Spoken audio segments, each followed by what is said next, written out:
آج اگر ہم اپنے گھر میں بیٹھ کے، اپنی مسجد میں بیٹھ کے حضور کی صورت میں انعام خداوندی کا شکریہ ادا کرتے ہیں تو اللہ کی رحمتوں سے بعید نہیں کہ اللہ فرشتوں سے کہے دیکھو صدیاں بیت گئیں، یہ آج بھی شکرانہ ادا کر رہے ہیں، اور یہ بات میری اور آپ کی بخشش کی ضمانت قرار پائے۔ تو حضور کی صورت میں جو انعام ہوا، حضرت حسان بن ثابت اکثر کہا کرتے تھے منا علینا ربنا ام بعث فینا محمدا، ہمارے رب نے ہمارے اوپر احسان کر دیا ہے کہ محمد عربی عطا کر دی ہے۔ ساری زندگی سجدے میں سر رکھ کے شکر ادا کرتے رہیں، حق کے شکر پھر بھی ادا نہ ہو۔ ساری زندگی ان کے گیت گائیں۔ میں ایک رات کے میلاد کا صرف قائل نہیں ہوں کہ ایک رات میلاد کر لو اور پورا سال چھٹی، ساری زندگی حضور کا نام جپو، ساری زندگی حضور پہ درود پڑھو، لمحہ لمحہ حضور کے ذکر کا چراغاں کرو۔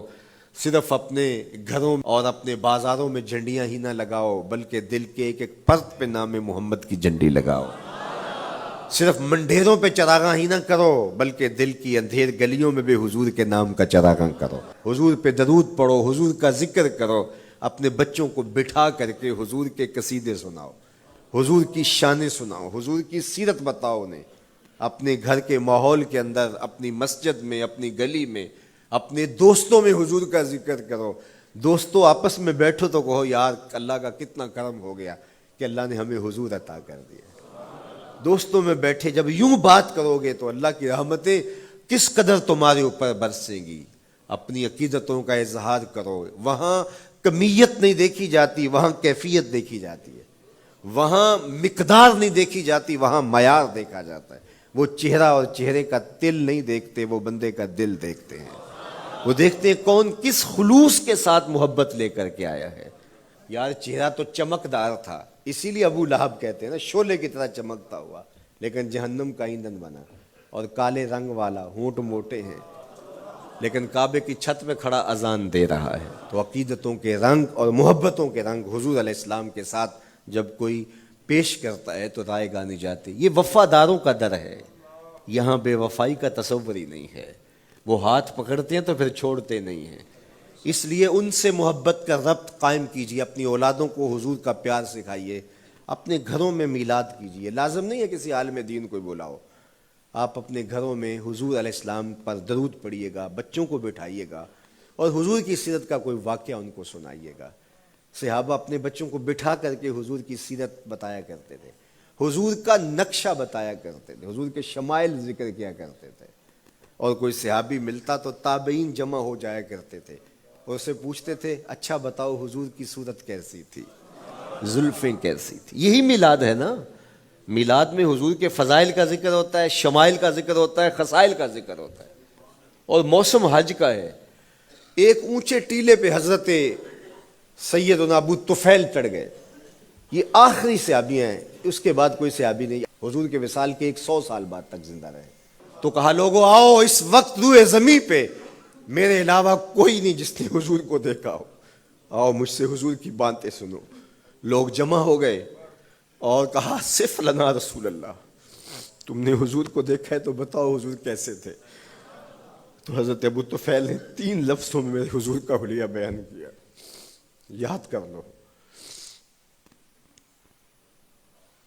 حضرت ابو طفیل نے کہا کان رسول اللہ صلی اللہ علیہ وسلم ابیض ملیحا مقصدا، ایک تو چٹے رنگ کے تھے، ایک تو حضور کا رنگ گورا تھا، دوسری بات ملیحا حضور کا حسن نمکین تھا، اور تیسرا مقصدا حضور متوازن تھے، نہ قد لمبا نہ قد پست، سوا صدر والبطن، سینہ اور پیٹ برابر، لیسا بالطویل الممغط ولا بالکثیر المتردد، نہ پست کے عجیب دکھائی دیں نہ اتنے لمبے کے عجیب لگیں بلکہ درمیانہ قد، لیکن اذا جامع القوم غامرہم، سن لو حضور کا قد تو درمیانہ تھا لیکن جب لوگوں کے درمیان چلتے حضور کے کندھے لوگوں کے سروں سے اونچے دکھائی دیتے۔ یہ اللہ نے شان دی اپنے محبوب کو۔ مکھ چند بدر شاہ شانی، متھے چمک دی لاٹ، کالی زلف تے اکھ مستانی۔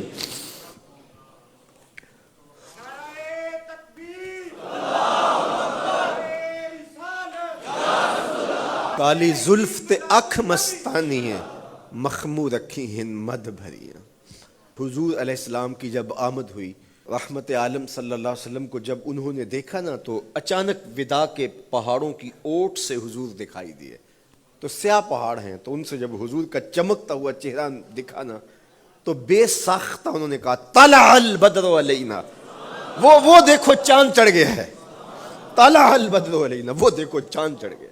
مورخ اسلام حفیظ جالندری نقشہ کھینچتے ہیں، جنوبی سمت سے اٹھا ایک نوری غبار آخر، جنوبی سمت سے اٹھا ایک نوری غبار آخر، سواد شہر میں داخل ہوا ناکا سوار آخر، زباں پر اشرق البدر علینا کی صدائیں تھیں، دلوں میں ما دعا للہ دائی کی دعائیں تھیں، نبوت کی سواری جس طرف سے ہو کے جاتی تھی، درود و نعت کے نغمات کی آواز آتی تھی، کہیں معصوم ننھی بچیاں تھیں دف بجاتی تھی، رسول پاک کی جانب اشارے کر کے گاتی تھی، اور کہتی کیا تھی؟